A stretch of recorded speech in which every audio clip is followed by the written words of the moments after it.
A midnight stumble into a freezing river uncovers a drowned woman with a hidden medical past. Digging into her isolated existence, investigators find desperate love letters, a vanished life savings, and a household built on dark lies. Who was chasing her through the mountain shadows? Please like and subscribe to join us on this case. This video contains chilling secrets. Viewer discretion is advised.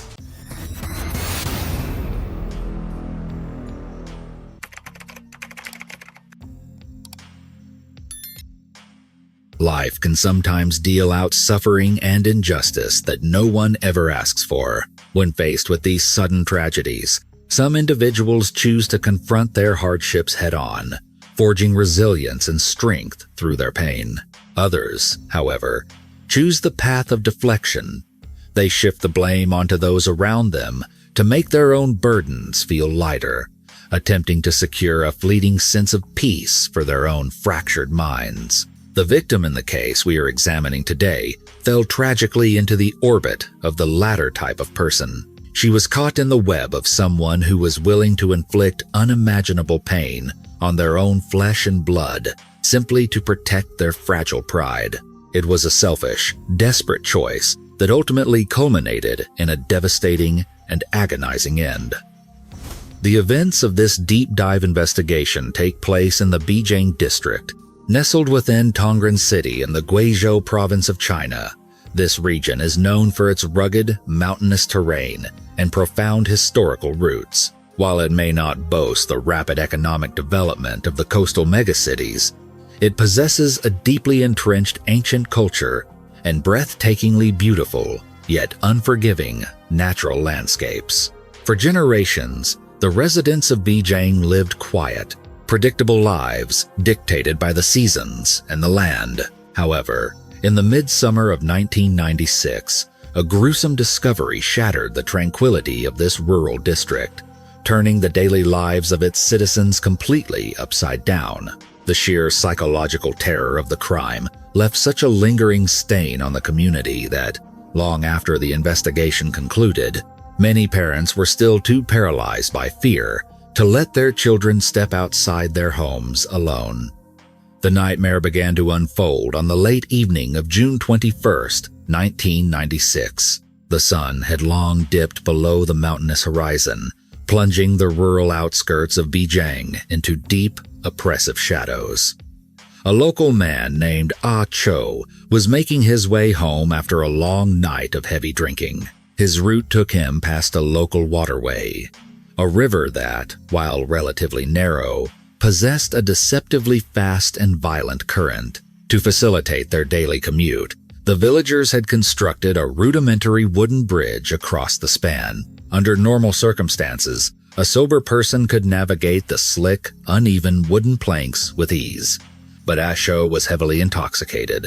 His vision was blurred, his equilibrium was completely shot, and his cognitive functions were severely impaired.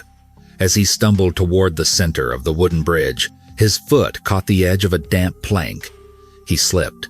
In an instant, the dark water swallowed him. Ah Sho plunged into the freezing, turbulent river, the shock of the cold temporarily cutting through his drunken haze. Panic set in immediately as the strong current began to pull him under. Thrashing wildly in the pitch-black water, Ah Cho reached out with desperate, flailing arms, praying to find a rock or a branch.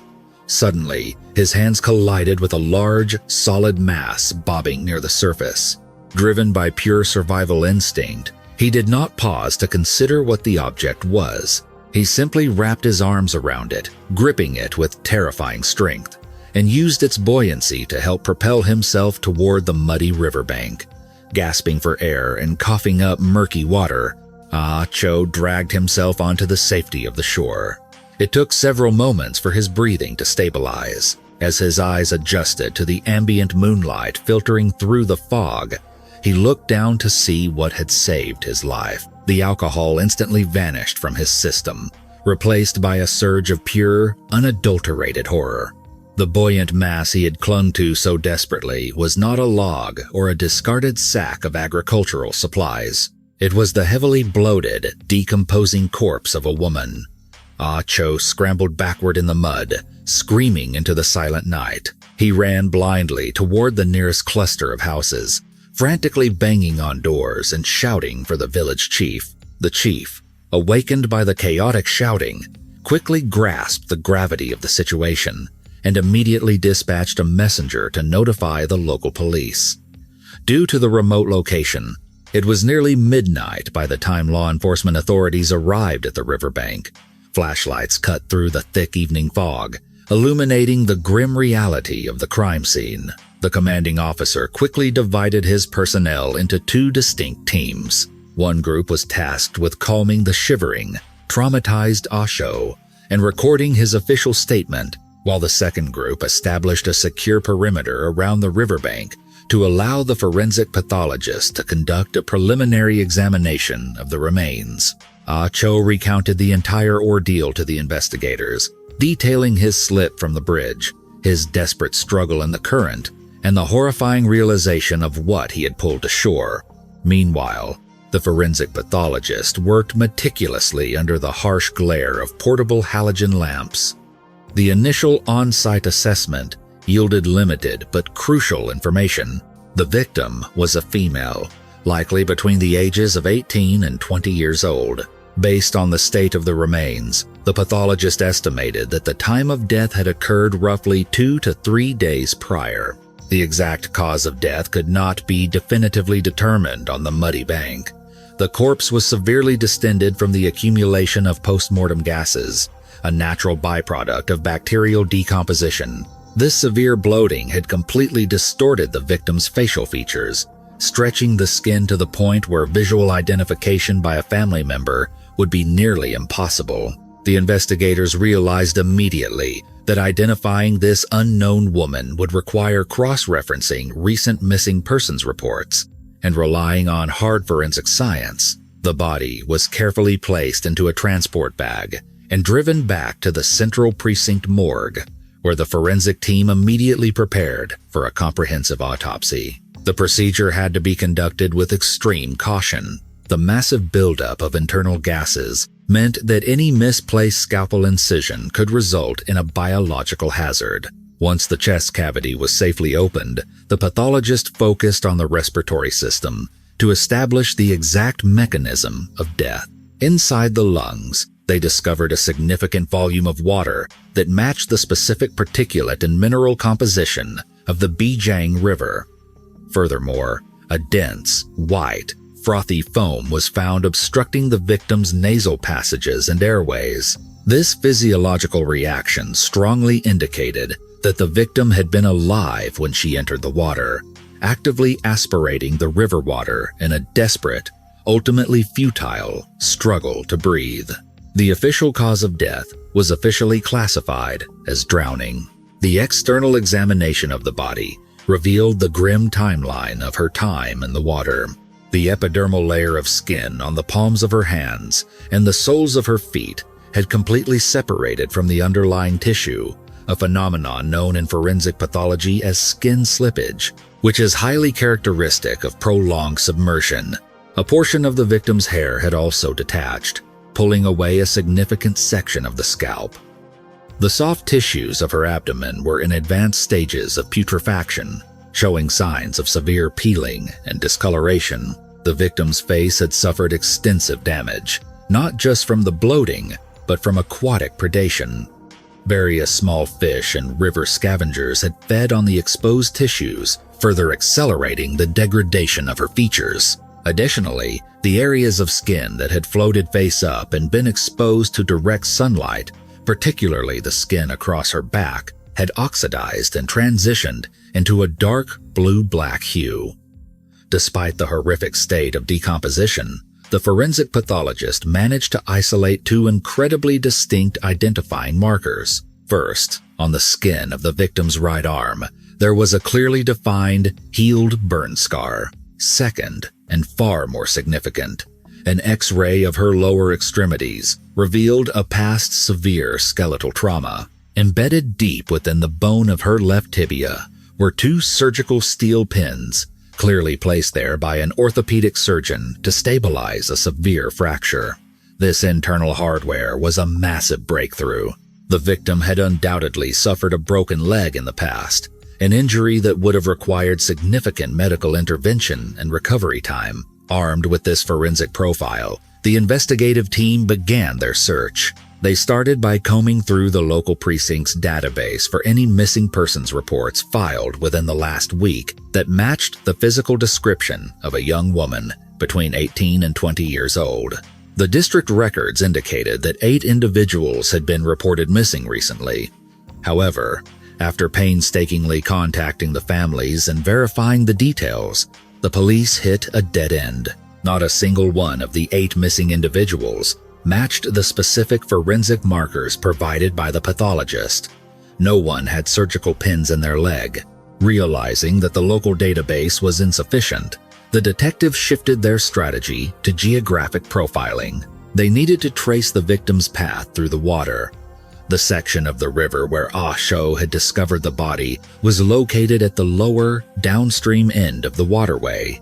Though relatively narrow, this specific river stretched for over 1.2 miles through the mountainous terrain.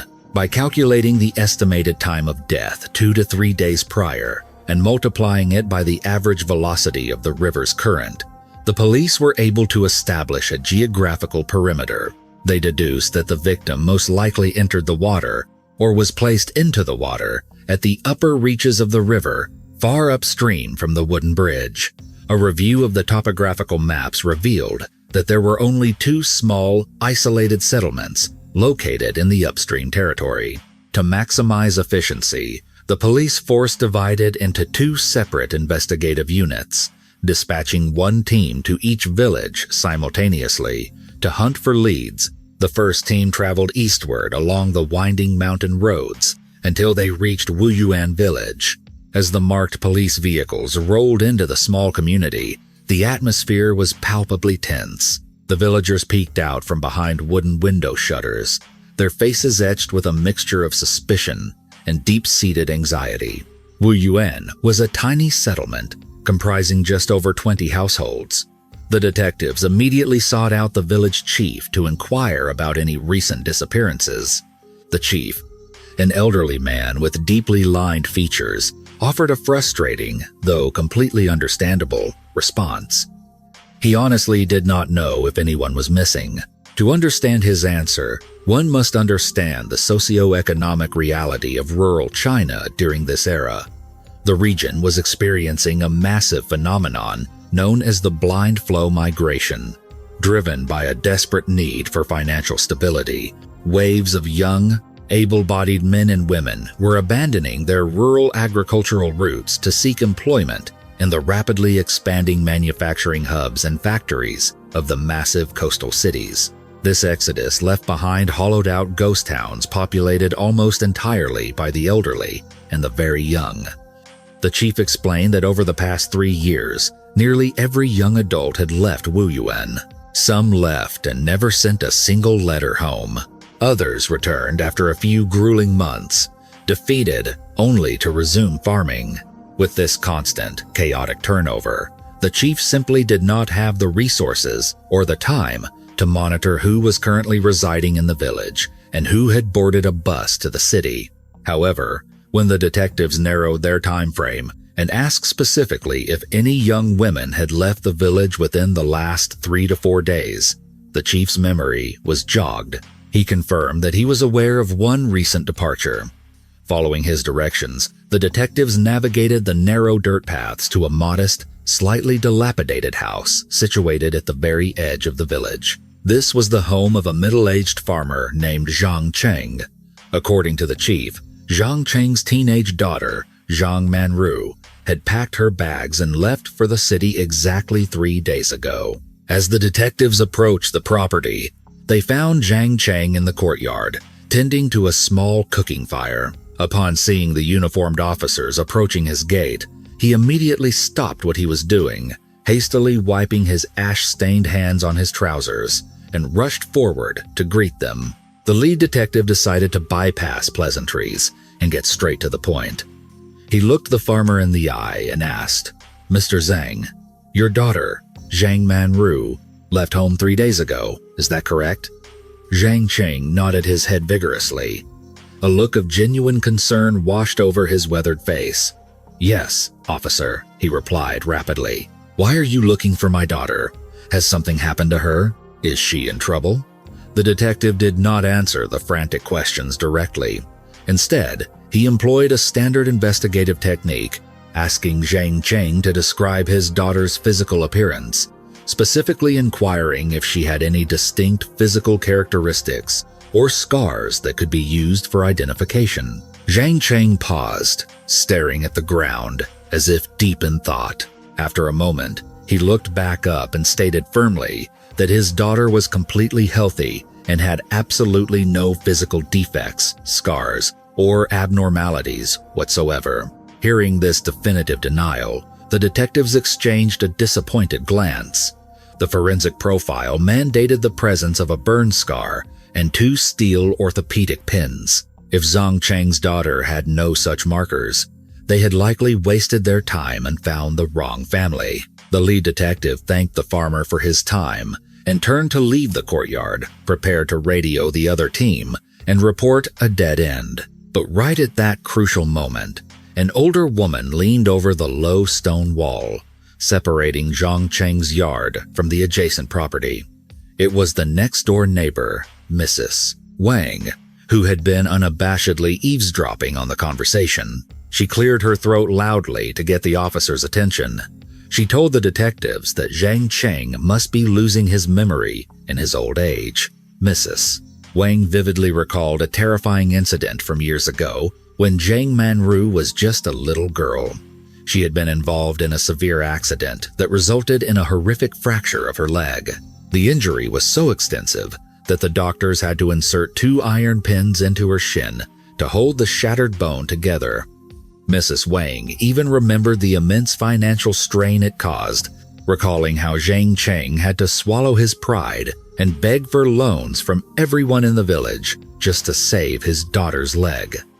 Therefore, Mrs. Wang concluded triumphantly, Zhang Manru absolutely had a major identifying feature: 2 surgical pins embedded in her left tibia. The detectives froze. The description matched the autopsy findings with terrifying precision. They slowly turned back to face Zhang Cheng. The farmer's face had gone completely pale. He stammered, his hands shaking slightly, and quickly backpedaled, claiming that he had simply been so flustered by the sudden police presence that the traumatic memory of the surgery had completely slipped his mind. He confirmed that yes, his daughter did indeed have 2 steel pins in her left leg. With this chilling confirmation, the detectives informed Zhang Cheng that they had discovered a body matching that exact description. They requested that he accompany them back to the district precinct immediately to perform an official visual identification. The moment the words left the detective's mouth, Zhang Cheng's knees buckled. He nearly collapsed into the dirt courtyard, his breath catching in his throat. It took several minutes of gentle encouragement and physical support from the officers to get the devastated father to his feet and into the back of the police cruiser. While the detectives maintained a professional demeanor, a seed of suspicion had been planted. Why would a father forget such a massive, financially crippling medical trauma when asked directly about his daughter's identifying marks? It was a glaring psychological inconsistency. However, they lacked the concrete evidence to make any formal accusations, so they chose to remain silent, observing Zhang Cheng's behavior closely as they drove back through the mountains. Upon arriving at the precinct, Zhang Cheng was slowly escorted down the sterile, brightly lit hallway leading to the morgue. The heavy metal doors swung open, and the overwhelming putrid stench of advanced decomposition hit them like a physical wall. The farmer gagged, pulling his collar up over his nose, but forced himself to keep walking toward the stainless steel examination table. The pathologist had covered the unrecognizable facial features, leaving only the limbs exposed. Zhang Cheng approached the table with trembling steps. He stared at the scarred tissue on the right arm. He then looked at the post-mortem X-ray displaying the left tibia, clearly showing the 2 distinct steel pins. He stared at the film for a long, agonizing moment, before breaking down into guttural, echoing sobs. He turned to the detectives, his face buried in his hands, and confirmed their darkest fears. The bloated, unrecognizable corpse pulled from the freezing waters of the Bijang River was indeed his teenage daughter, Zhang Manru. The question now was not who she was, but who had put her there.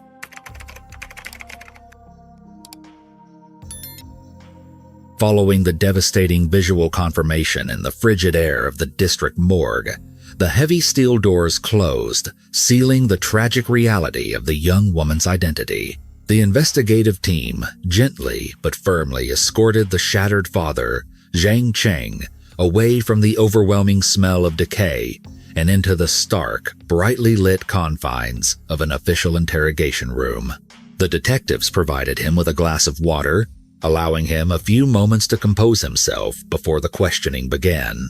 They needed to understand the timeline of Zhang Manru's final days. Sitting beneath the harsh glare of fluorescent overhead lights, Zhang Cheng recounted a narrative that immediately struck the seasoned investigators as highly unusual. He described his teenage daughter as a deeply introverted and sheltered young woman. According to his sworn statement, Zhang Manru rarely ventured beyond the immediate borders of their small agricultural village, let alone navigated the bustling streets of the valley town below. The concept of her traveling to a massive, distant metropolis for work seemed entirely out of character. Yet, Zhang Cheng claimed that in the days leading up to her disappearance, she had become obsessed with the idea of leaving. He told the detectives that he had vehemently opposed this sudden, reckless plan. In response, he claimed, his daughter issued a chilling ultimatum. If he stood in her way, she would sever all family ties and disown him completely. Fearing he would lose her forever, the aging farmer said he capitulated. He went so far as to empty his meager life savings, handing over a stack of hard-earned cash to fund her travel expenses. The detectives listened intently, their faces impassive, but internally, they were dissecting every word. Criminal behavior analysis hinges on identifying logical inconsistencies, and Zhang Cheng's story was rife with them. A deeply agoraphobic, sheltered teenager does not suddenly manifest the sheer psychological fortitude required to embark on a solitary journey into the unknown. Furthermore, the geographical reality of the region made his story highly improbable. The treacherous mountain pass winding from Wu Yuan village down to the valley town was a labyrinth of steep, muddy inclines, dense forestry, and jagged switchbacks.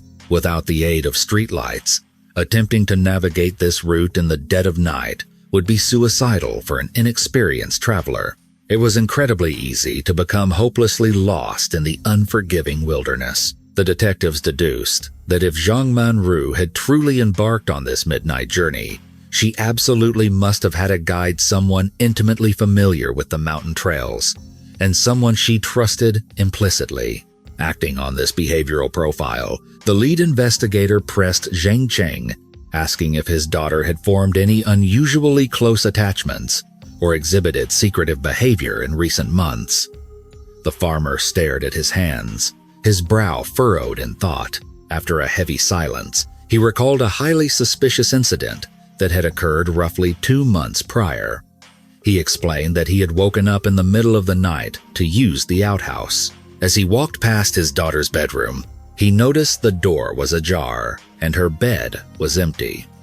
Assuming she was also using the facilities, he returned to his room. However, an hour passed, and he heard the front door creak open as she sneaked back inside. When confronted the next morning, she appeared deeply panicked and offered a flimsy excuse about suffering from a severe stomachache. Suspicious of her behavior, Zhang Cheng began feigning sleep in the subsequent weeks. He soon realized she was waiting for the house to fall silent before slipping out into the darkness. Driven by paternal concern, he decided to follow her. Trailing her through the moonlit fields, he eventually lost her in the shadows, but not before he witnessed her rendezvousing with a young man. Due to the darkness, he could not identify the stranger's facial features, but he estimated the man to be roughly 22 or 23 years old. Crucially, before he lost sight of them, he heard his daughter affectionately refer to the shadow in the dark as Brother Junlin. This single name was the breakthrough the detectives desperately needed. They immediately understood the broader picture. This Brother Junlin was almost certainly Zhang Manru's secret romantic partner, and he was the undisputed missing link in the timeline. He possessed the motive and the capability to guide her down the mountain toward the city. The entire trajectory of the investigation now hinged on two burning questions. How did a planned elopement end with a young woman drowned in the Bijang River? And where was Brother Junlin hiding? Wasting no time, a detachment of officers mobilized and crossed over to the western banks of the river, driving up the steep dirt roads toward Yangxing village. This settlement was even more isolated than Wuyuan, consisting of barely 17 or 18 households clinging to the mountainside.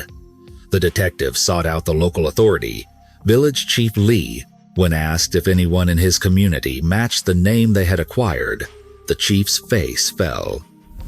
He confirmed that his own son was named Li Junlin. Chief Li explained the vital role his son played in the isolated community. Because Yinxing village was located so high up in the treacherous peaks, descending the mountain to purchase daily necessities was a grueling task for the elderly residents. As a result, the village relied on Li Junlin to act as their designated courier. Every weekend, he would gather the handmade agricultural goods crafted by the villagers, carry them down the mountain to the valley town markets, sell them, and return days later with essential supplies. These excursions typically took 3 to 4 days. However, Chief Li noted with growing anxiety that his son had departed on his latest supply run on June 18th, the exact same day Zhang Manru vanished. This was highly anomalous. By the village's standard schedule, Li Junlin should have returned home at least 24 hours ago. Sensing they were closing in on the truth, the detectives formally requested permission to search the young man's bedroom for any clues regarding his intended destination. The village chief, eager to locate his missing son, readily agreed. The officers conducted a meticulous sweep of the modest room. Tucked away in the darkest corner of an old wooden wardrobe, a detective discovered a small, concealed drawer. Inside the hidden compartment lay a stack of neatly folded, handwritten letters. The ink on the paper laid bare the tragic, hidden reality of the young couple. The correspondence confirmed that Zhang Manru and Li Junlin had been engaged in an intense, clandestine romance for just over 3 months. The genesis of their relationship was documented in the earliest letters. While fetching water from the dangerous upper currents of the river, Manru had slipped on the slick rocks and tumbled into the rushing water. Li Junlin, who happened to be nearby gathering firewood, heard her screams and sprinted to the bank, pulling her from the freezing depths before she could be swept over the rapids. This traumatic bonding experience ignited a deep infatuation. She poured her heart out on paper, confessing her love for the man who had saved her life. However, as the detectives read chronologically through the letters, the tone shifted from romantic infatuation to a state of profound psychological terror. Manru painted a terrifying portrait of her home life. She described her father, Zhang Cheng, not as the yielding, concerned parent he presented himself to be, but as a deeply controlling, volatile tyrant. She wrote with absolute certainty that if her father were ever to discover her romantic involvement, he would not hesitate to murder Li Junlin in cold blood. The fear radiating from the pages was palpable. Because of this perceived threat, the young lovers were forced to meet only under the cover of absolute darkness.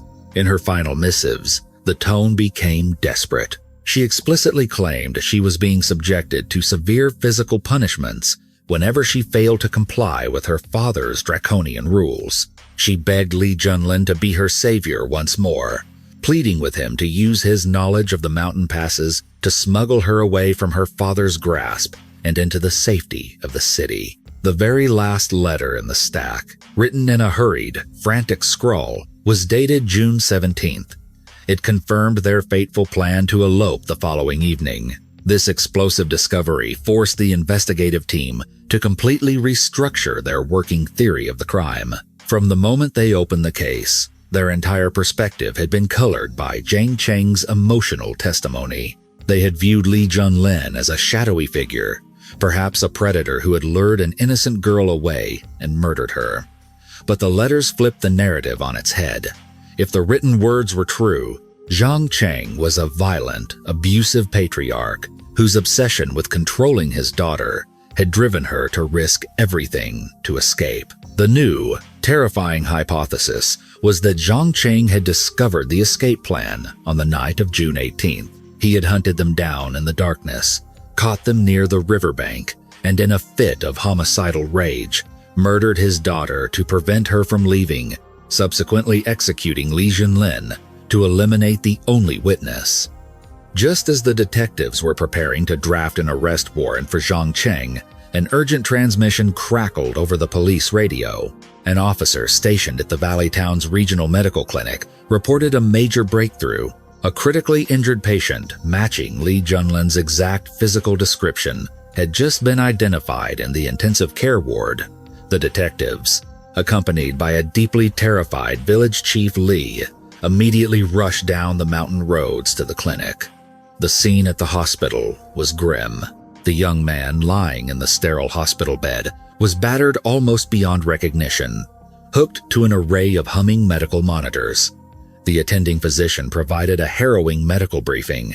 On the early morning of June 19th, a group of local foragers had stumbled upon the young man lying completely unresponsive on a jagged, rocky outcrop near the lower basin of the river. When he arrived at the emergency room, his core body temperature had plummeted to fatal levels, indicating he had been submerged in the freezing river currents for an extended period. But the hypothermia was only a secondary concern.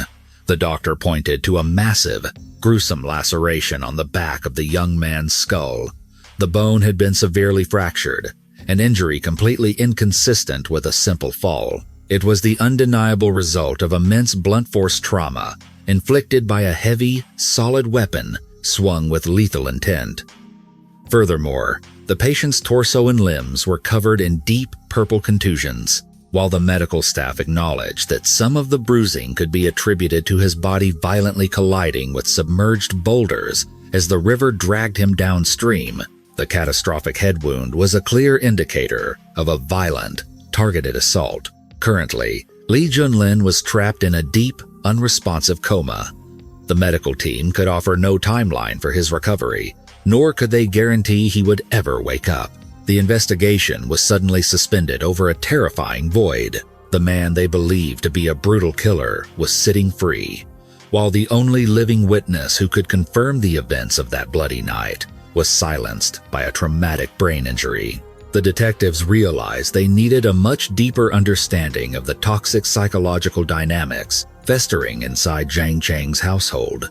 To uncover the roots of this family tragedy, they drove back up the mountain to Wu Yuan village, seeking out the one person who seemed to know everything about everyone, the outspoken neighbor, Mrs. Wang.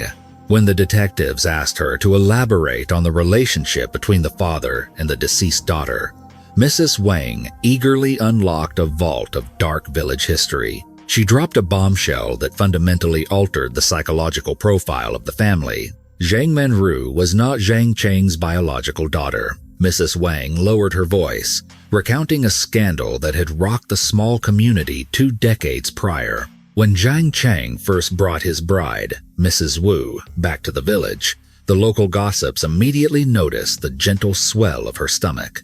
She was already 3 months pregnant. In the deeply traditional, conservative environment of rural China, an out-of-wedlock pregnancy was a source of immense shame and social ostracization.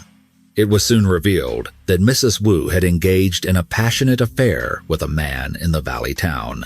When she became pregnant, the lover abandoned her. Zhang Cheng, however, was a man blinded by total devotion. He loved Mrs. Wu unconditionally. He ignored the vicious whispers of his neighbors, proudly claimed the unborn child as his own flesh and blood, and married her, offering her a shield of respectability. For the first 5 years of their marriage, the household was a haven of domestic bliss. Zhang Cheng worked himself to the bone in the fields, sacrificing his own comfort to ensure his wife and the little girl had food on the table and warm clothes for the harsh winters.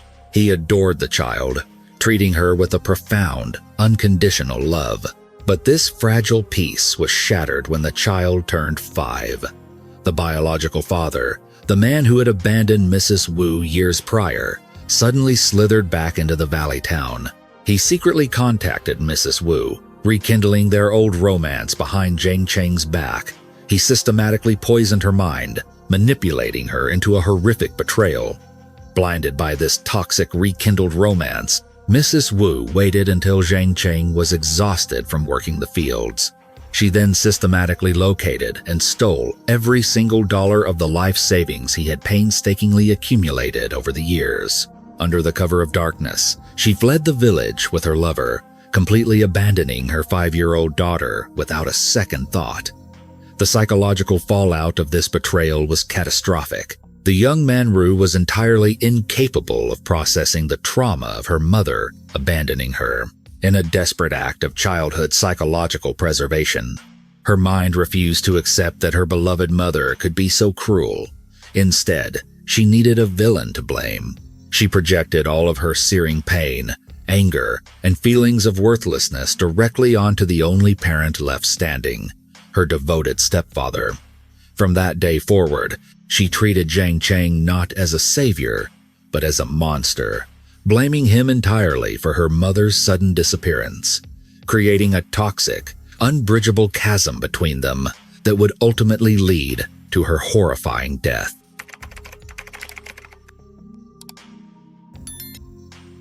Despite the agonizing betrayal by his wife, Zhang Cheng refused to let the devastating blow destroy his life entirely. He anchored his shattered spirit to the one thing he had left in the world, the little girl who was not even his own flesh and blood.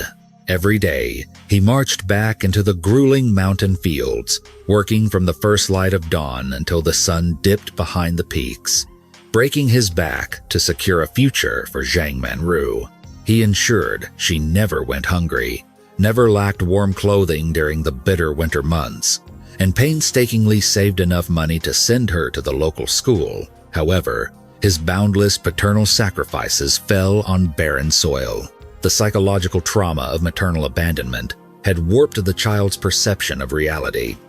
She could not comprehend her mother's cruelty, so she constructed a defensive delusion, entirely blaming her adoptive father for the fractured family. The older she grew, the wider the emotional chasm between them became. She erected an impenetrable wall of silence, actively ignoring his desperate attempts to forge a loving connection. By the time Zhang Manru entered her high school years, her silent resentment had mutated into active, destructive rebellion. She began associating with a notorious group of local juvenile delinquents. She abandoned her studies entirely, choosing instead to spend her days chain-smoking cigarettes, consuming cheap alcohol, and engaging in petty vandalism. Initially, Zhang Cheng attempted to handle the situation with gentle patience, pleading with her to reconsider her destructive path. His soft approach was met with sheer contempt. Terrified that she was spiraling toward a life of irreversible criminality, the desperate father resorted to stricter disciplinary measures. He grounded her, physically barricading the front door to prevent her from meeting her toxic friends in the valley town. This attempt at parental control backfired catastrophically. It merely confirmed her deeply entrenched belief that he was a tyrant keeping her imprisoned. Whenever he left the house to work the fields, she would simply unlatch the windows and invite her delinquent friends inside, blatantly mocking his authority in his own home. Mrs. Wang, the observant neighbor, recalled the explosive climax of this domestic warfare. She told the detectives about a terrifying shouting match that had rattled the village just days before the young woman disappeared. Zhang Manru had screamed at the top of her lungs, demanding the right to leave the village forever, threatening to legally sever all familial ties and disown Zhang Cheng if he dared to stop her. Mrs. Wang did not hear the father's exact response, but the screaming eventually subsided, leading her to assume he had surrendered to her demands. The neighbor noted that the last time she ever saw Zhang Manru alive was on the late afternoon of June 18th. The teenager had been practically glowing with manic excitement, proudly declaring over the stone wall that she was finally going to be a free woman. Armed with this comprehensive psychological background, the investigative team convened in the precinct briefing room to construct a working hypothesis of the crime. The narrative they pieced together painted a chilling picture of an overprotective, emotionally exhausted father who had finally snapped under the weight of his daughter's relentless cruelty. The detectives theorized that Zhang Cheng's sudden agreement to let her leave was a calculated ruse designed to pacify her escalating hysteria. According to their theory, on the evening of June 18th, as she attempted to flee into the darkness, he hunted her down. He caught up to her near the banks of the Bijiang River, where a violent physical altercation ensued. In a fit of uncontrollable homicidal rage, Zhang Cheng pushed his ungrateful daughter into the freezing, turbulent waters. The detectives further hypothesized that Li Junlin, the secret lover waiting to guide her down the mountain, had emerged from the shadows and witnessed the murder. To prevent the young man from going to the police, Zhang Cheng viciously attacked him with a heavy stone, crushing the back of his skull before tossing his lifeless body into the river alongside the drowning girl. It was a clean, logical theory that accounted for all the known evidence. The only thing standing between the detectives and an arrest warrant was the coma of their star witness. They needed Li Junlin to wake up and confirm the horror he had seen. More than 12 agonizing hours ticked by in the sterile silence of the regional hospital. The detectives took turns drinking bitter coffee in the waiting room, their eyes fixed on the doors of the intensive care unit. Finally, the attending physician emerged with a cautious expression. Li Junlin had regained consciousness, though severely disoriented, concussed, and heavily medicated for the excruciating pain. His cognitive functions were surprisingly stable.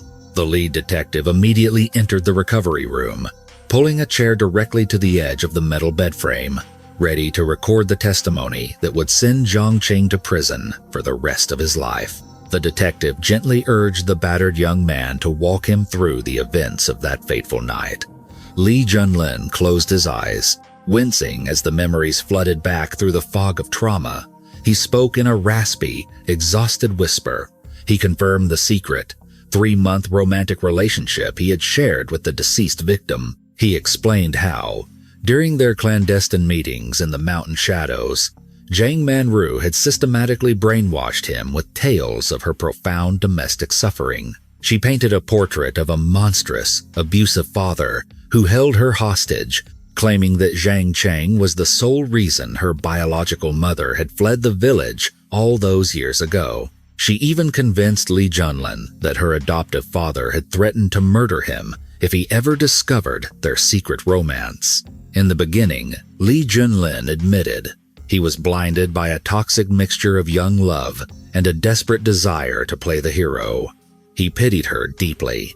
However, as the weeks turned into months, the romantic facade began to slip, and he started noticing deeply unsettling inconsistencies in her behavior. The innocent, victimized girl she portrayed herself to be stood in stark contrast to the hardened teenager he occasionally caught smoking heavily and associating with known criminals from the valley. When he eventually confronted her about these dark habits and her constant lying, her defense mechanism was chilling. She coldly stated that every lie she told and every rule she broke was a necessary act of rebellion designed to secure her freedom from Zhang Cheng. Her hatred for the man who raised her was entirely irrational, consuming her every thought. Despite his growing unease, Li Junlin felt trapped by his promise to help her escape. She begged him to guide her down the treacherous mountain pass, cryptically mentioning that an unknown contact would be waiting for her in the city below. The detective leaned forward, the tension in the room thickening. He asked Li Junlin to detail exactly what transpired on the evening of June 18th. The young man swallowed hard, staring at the sterile ceiling tiles. He stated that he arrived at the designated rendezvous point at the edge of the village shortly after 7 o'clock in the evening. When Zhang Monru emerged from the tree line, her demeanor was completely erratic. She was not excited about her newfound freedom. Instead, she appeared utterly terrified, constantly looking over her shoulder as if she were being hunted. She refused to answer any of his questions about what had happened at home, aggressively urging him to start moving down the trail immediately. Because the dense forest canopy blocked out the moonlight, making the dirt paths dangerously invisible, Li Junlin made the fateful decision to guide them along the rocky banks of the Bijang River, using the reflection of the water to navigate the treacherous descent. They had been walking in tense silence for barely 10 minutes when Zhang Manru suddenly stopped. She claimed she was suffering from severe, agonizing stomach cramps and needed to relieve herself in the bushes. She instructed him to walk a few dozen yards ahead and wait for her. Li Junlin complied, turning his back to give her privacy. While waiting in the freezing mist, he decided to refill his travel canteen with fresh water from the river. He stepped carefully down the muddy embankment, aiming for a relatively flat stone near the rushing current. As he leaned forward to submerge the canteen, his boot lost traction on a patch of slick, wet algae. In a fraction of a second, his legs swept out from under him.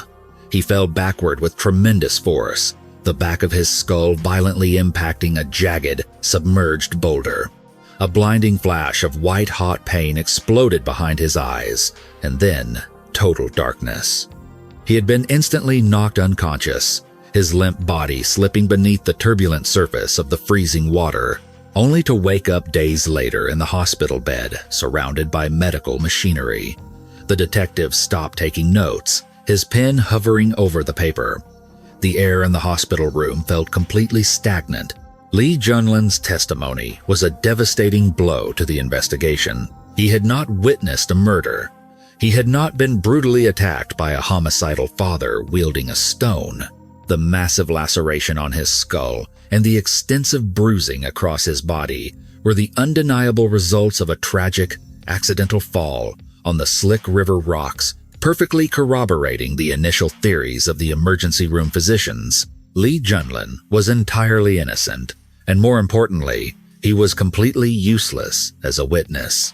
He had been unconscious and drifting downriver before whatever horrific event claimed Zhang Manru's life even occurred. The investigative team drove back to the district precinct in a heavy, defeated silence. Their perfect theory had just disintegrated into thin air. They were right back where they started. A bloated body in the morgue and a complete lack of forensic evidence linking anyone to the crime scene. The detectives filed into the main office, preparing to face the grueling reality of a cold case. They began reviewing the files from the very beginning, searching desperately for any microscopic detail they might have overlooked in their initial sweep. But the universe has a strange way of resolving its darkest mysteries. Just as the lead detective was about to order another round of interviews in the village, the heavy glass doors of the police precinct swung open. The room fell dead silent as every officer turned to look at the entrance. Standing in the doorway was Jiang Cheng. The aging farmer looked as though he had aged a decade in the span of 48 hours. His shoulders were slumped, his eyes were hollow and bloodshot, and his hands trembled violently at his sides. He slowly approached the front desk, staring blankly at the duty sergeant. Without a single tear, his voice completely devoid of emotion, the broken father spoke the words that would finalize the tragedy. He stated, clearly and unequivocally, that he was surrendering himself to the authorities. He confessed that he was the one who had taken the life of his own daughter.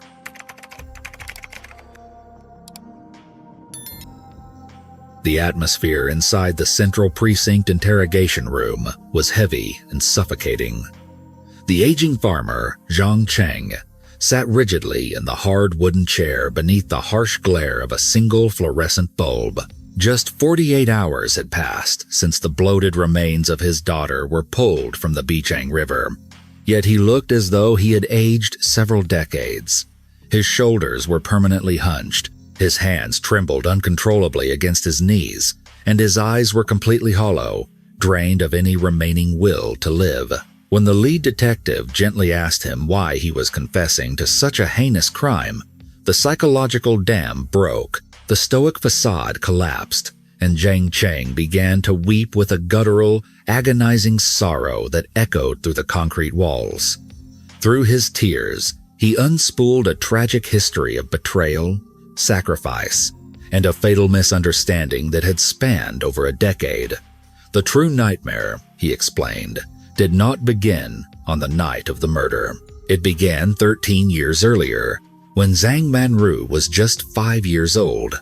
During that era, the region was struck by a severe agricultural blight. Crops failed, and starvation loomed over the mountain villages. Fortunately, Zhang Cheng was a deeply pragmatic man who had spent years quietly hoarding his meager earnings, amassing a significant life savings equivalent to several $1,000s today. He entrusted this emergency fund to his wife, Mrs. Wu, to ensure they could buy enough food to survive the winter. However, the sudden access to this wealth triggered a dark shift in Mrs. Wu's behavior. She began leaving the house before dawn and returning late into the night, blatantly neglecting her young daughter. One evening, Zhang Cheng returned from the fields to find the 5-year-old girl passed out from sheer hunger on the dirt floor. Enraged and terrified, he rushed her to the village clinic to receive intravenous nutrients. That night, a massive argument erupted. Mrs. Wu threatened to pack her bags and leave, but Zhang Cheng, blinded by his desperate love for his fractured family, backed down and begged her to stay. The fragile peace shattered completely 2 months later. Zhang Cheng had to travel down to the valley town to file educational paperwork for his daughter. He explicitly instructed his wife to stay home and watch the child. Instead, the moment he walked out the door, Mrs. Wu dropped the little girl off at the home of their neighbor, Mrs. Wang, and vanished into the city to secretly rendezvous with her former lover. While under the neighbor's care, the child wandered out into the rocky pathways and suffered a catastrophic fall, resulting in the horrific compound fracture of her left leg. When Zhang Cheng received the frantic message and sprinted miles down the treacherous mountain trails to the regional hospital, he was met with terrifying news. The surgeon informed him that the little girl had lost a massive amount of blood and required an immediate, life-saving transfusion. The small rural hospital had no reserve supply. Without hesitation, Zhang Cheng rolled up his sleeve and ordered the doctor to take his blood. However, a rapid laboratory test revealed a devastating biological truth. The physician regretfully informed him that while his blood was type B, the child's blood was type A. The genetic incompatibility proved beyond a shadow of a doubt what the village gossips had whispered for years. Zhang Cheng was not the biological father. He was crushed, his entire reality unraveling in the sterile hospital corridor. Miraculously, a passing hospital nurse happened to share the child's exact blood type and volunteered to donate, pulling the young girl back from the brink of death. It was not until the following morning that Mrs. Wu finally arrived at the hospital ward. Confronted with her negligence and the revelation of her infidelity, she offered no apologies. In a moment of sheer, overwhelming grief and rage, Zhang Cheng struck his wife across the face. Tragically, the 5-year-old child, waking up from her surgical anesthesia, witnessed this single act of violence. She did not understand the context. She only saw her father hurting her mother. This visual etched a permanent scar on her developing psyche. The situation rapidly deteriorated from there. While Zhang Cheng was distracted caring for the child in the recovery ward, Mrs. Wu returned to their village home, located his hidden lockbox, and stole every single dollar of his life savings, the very money intended to pay for her daughter's emergency orthopedic surgery. She fled the province with her lover, never to be seen again. Devastated and entirely bankrupt, Zhang Cheng was forced to swallow his pride and beg for loans from every family in the village just to cover the medical debts. When he finally brought the little girl home, she immediately asked for her mother. Unwilling to destroy the child's innocent perception of the woman who had abandoned her, Zhang Cheng lied. He told her that her mother had taken a faraway job to support them, but the child did not believe him. In her mind, the mother had fled because the father was a violent monster who hit her. From that day forward, the emotional bridge between them was burned to ash. For the next 13 years, Zhang Cheng endured her silent hatred, her teenage rebellion, and her association with local criminals. He paid off the exorbitant fines she incurred from fighting in school, desperate to keep her out of juvenile detention. And then, 3 months prior to the murder, her behavior abruptly changed. She stopped misbehaving, stayed home, and appeared to accept his authority. Zhang Cheng, desperate for a connection, foolishly believed his daughter had finally matured.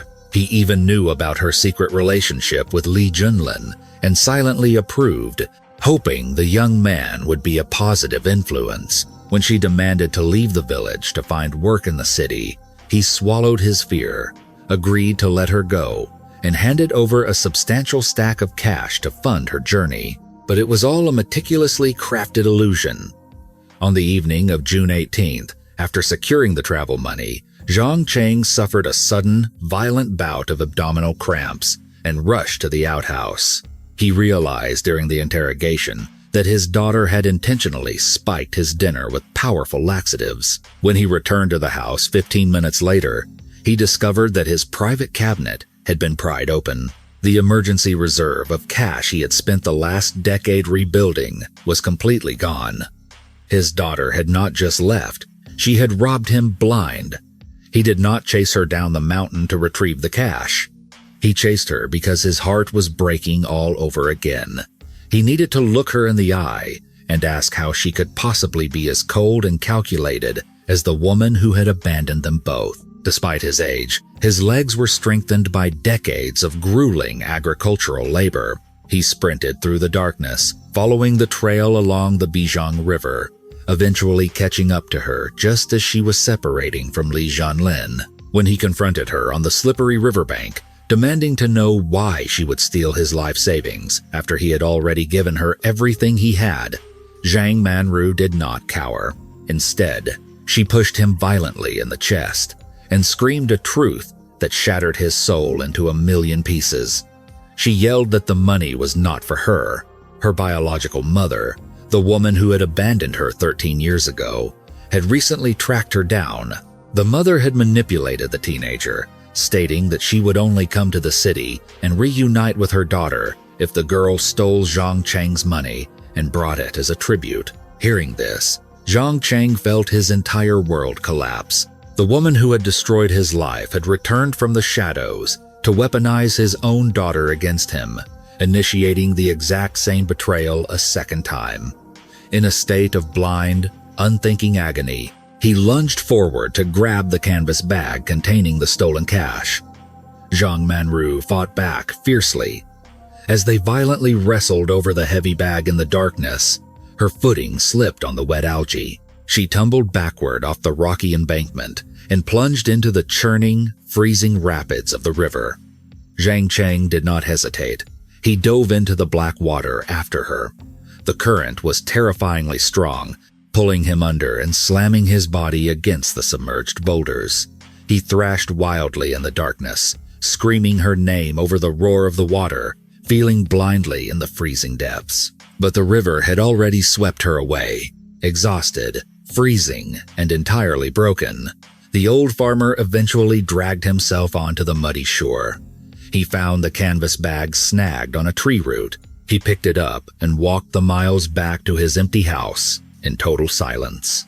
The detective sat in stunned silence as the tape recorder captured his final words. He reached into his coat and placed the canvas bag on the metal table, containing the stolen money and his daughter's spare clothing, the final, undeniable pieces of physical evidence.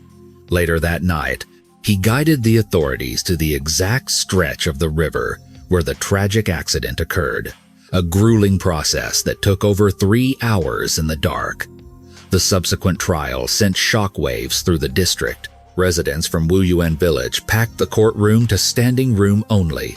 When the presiding judge handed down a sentence of life imprisonment for the charge of involuntary manslaughter, the gallery erupted in outrage, feeling that the old man had suffered enough. Yet, for Zhang Cheng, the prison sentence was entirely meaningless. The concrete walls of a cell were nothing compared to the psychological prison of his own mind, where he was condemned to relive the agonizing memory of failing to save his daughter for the rest of his natural life. The Bijiang River case remains one of the most heartbreaking chapters in local criminal history. A deeply traumatized 5-year-old girl could not accept the horror of a mother's abandonment, so she constructed a reality where her devoted savior was the villain. Tragically, in her desperate pursuit of a ghost, she destroyed the only person who ever truly loved her. Thank you for joining us on this harrowing descent into the darkest corners of the human psyche. The tragedy of the Zhang family serves as a terrifying reminder of how unresolved childhood trauma and manipulated memories can cultivate a hatred so deep it ultimately destroys everything it touches. What are your thoughts on this devastating case? Do you believe Zhang Cheng's life sentence was a justified punishment for the accidental struggle, or a cruel end for a victim of circumstance? Let us know your perspective in the comments below. Please remember to like this video, subscribe to the channel, and turn on notifications so you never miss our upcoming deep dive investigations.